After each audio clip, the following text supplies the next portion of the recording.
Olá, queridos, tudo bem?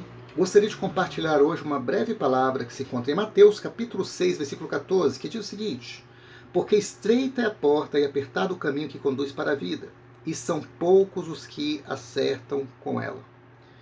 Esse texto nos fala que o caminho que nos conduz para a vida, caminho esse apresentado pelo próprio Cristo, é um caminho que não é trilhado pela maioria, mas é um caminho trilhado pela minoria. É certo que seguir a Cristo exige de nós negar a nós mesmos, tomarmos a nossa cruz. E diante desse contexto, nós vemos que, infelizmente, muitas pessoas deixam de se dirigir para os melhores destinos, porque muitas vezes estão mais preocupados com o caminho do que com o destino.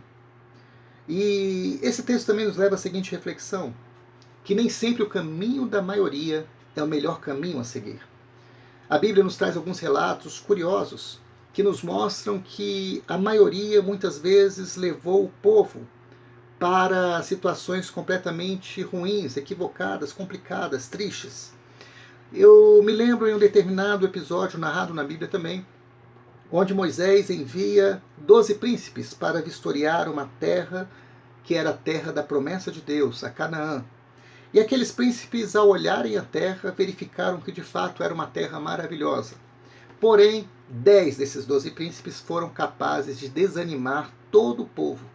E o triste resultado disso tudo foi que aquela geração acabou morrendo no deserto e não desfrutaram da terra prometida. Nós vemos em uma outra situação, quando todo o povo se levanta e pede para Samuel um novo rei. E muitas vezes nós ouvimos um ditado popular que diz que a voz do povo é a voz de Deus, mas nesse contexto que nós acabamos de falar foi exatamente o contrário. Aquele povo estava querendo um rei, quando na verdade, pelo menos para aquele momento, não era o que Deus queria para aquele povo.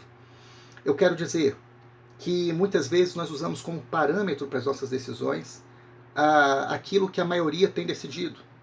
E entendendo que o Senhor tem um plano individual com cada um de nós, entendendo que o Senhor tem caminhos, às vezes, individuais, o Senhor quer muitas vezes nos tirar do meio da multidão, nós precisamos entender que as nossas decisões não devem estar pautadas naquilo que a multidão tem decidido. O próprio texto que nós acabamos de ler como referência nos diz exatamente isso, que o caminho que leva à perdição é um caminho espaçoso, e é o caminho que a multidão tem trilhado. Mas o Senhor Jesus nos aponta para o caminho da vida, e esse caminho é um caminho em que poucos estão desejando trilhar. Que nós possamos, então, através dessa meditação, tomarmos as nossas decisões, não pautado pelo que a maioria decide, mas pautado por aquilo que é certo. Que o Senhor nos abençoe e que o Senhor nos ajude a tomar as decisões pautados não naquilo que a maioria tem decidido, mas naquilo que se revela a vontade do próprio Deus. Um grande abraço, fique na paz de Cristo. Tchau, tchau.